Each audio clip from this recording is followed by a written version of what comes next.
In the microwave. I'm going to use the potato setting. Put a lid on, let it sit for 5 minutes. Put it on for another potato, potato 1. Now we just put a lid on and wait for 8 minutes. All right, so as far as I can tell, that's perfectly done rice. Every grain is nicely defined.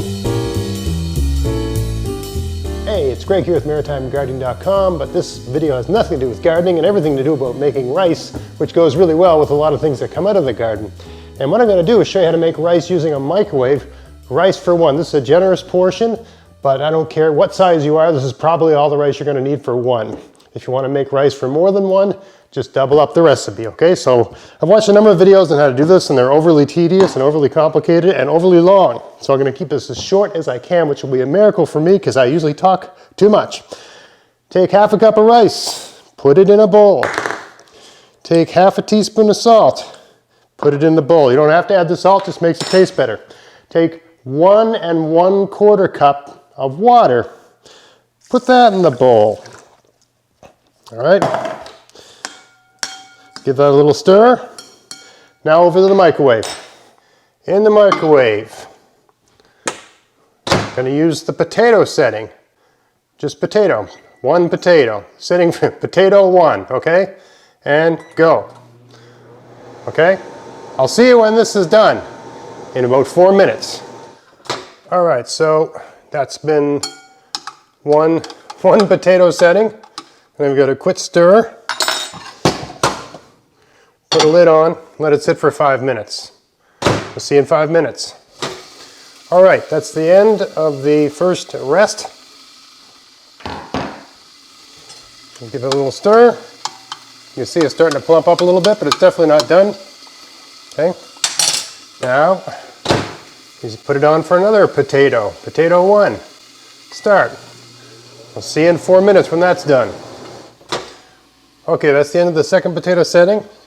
Now we just put a lid on and wait for 8 minutes. You can wait for 5, but I find it's better. You can wait for longer than 8 minutes, and you can wait for less than 8 minutes, like I've tried at waiting 5 minutes. But 8 minutes, I find, does it just right. So I just got a lid on here. I'm just going to let it sit there for 8 minutes. We'll see you in 8 minutes. All right, so it's been 8 minutes. Let's have a look what we got here.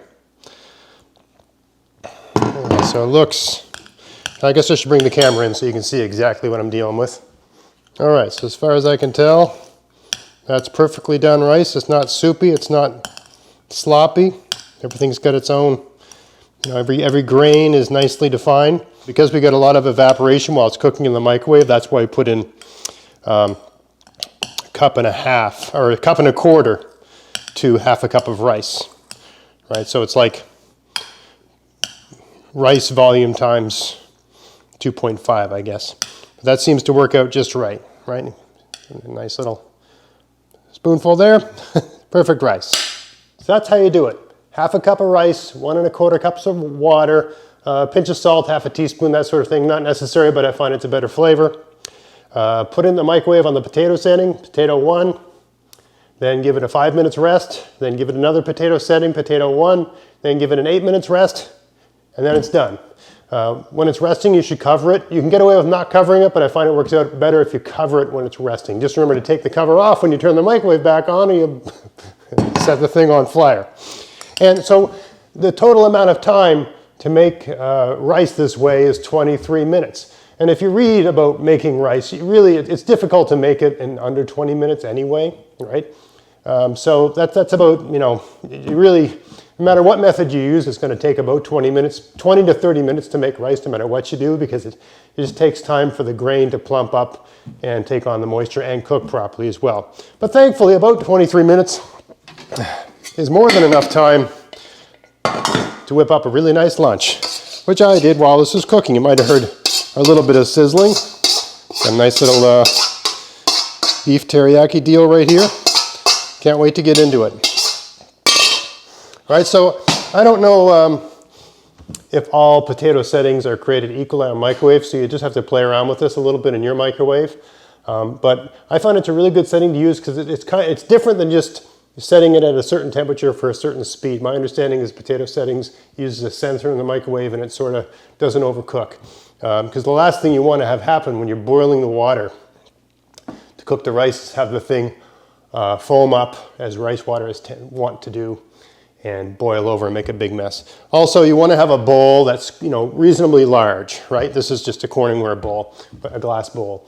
You want to have a bowl that's reasonably large because, you know, the will fit, you know, it's going to boil a little bit, right? So you don't want to have just enough bowl to contain this. You want to have a bowl that's going to be, you know, at least twice the volume that the rice is going to make at the end. So I'd say this is maybe a 4-cup bowl, right? And I just put half a cup of dry rice in.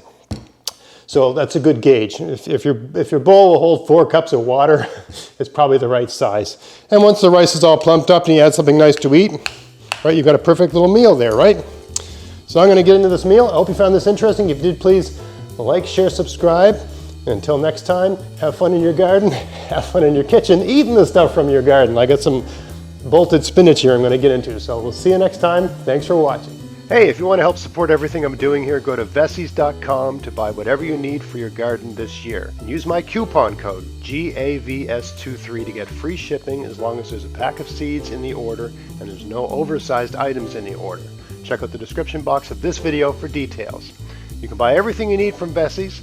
They have seeds, fruit bushes and trees, soil amendments, pest solutions, tools, clothing, and lots of other stuff too.